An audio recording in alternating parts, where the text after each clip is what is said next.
हाय दोस्तों, आप लोग कैसे हैं? बन रही है हमारे वीडियो में। देखिए आज आए हैं हम लोग फिल्म की शूटिंग करने खेसारी जी का, जो फिल्म का नाम है गॉडफादर। देखिए कैसा लुक बनाए हैं। बने रहिए हमारे वीडियो में। हमारे चैनल को अभी तक सब्सक्राइब नहीं किए हैं तो सब्सक्राइब कर दीजिएगा, और इस वीडियो को लाइक नहीं किए हैं तो लाइक ज़रूर करिएगा। कमेंट में बताइएगा कैसा है वीडियो। ये लखनऊ में हम लोग शूटिंग कर रहे हैं फ़िलहाल में। फिल्म का नाम है गॉडफादर। देखिए ये जो अभी सीन हुआ नहीं है, अभी पूजन हो रहा है, और इस पूजन करके उसके बाद सीन ही स्टार्ट किया जाएगा।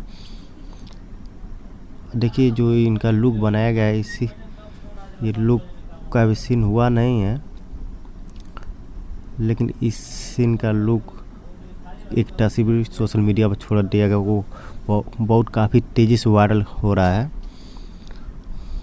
जो खेसारी जी का फ़ैन है वो एक तो लाइक बनता है इस वीडियो पे। हमारे चैनल पर बने रहिएगा, और नेक्स्ट वीडियो में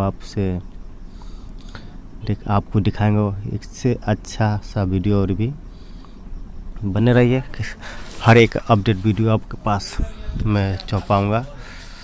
तो दोस्तों सबको नमस्कार।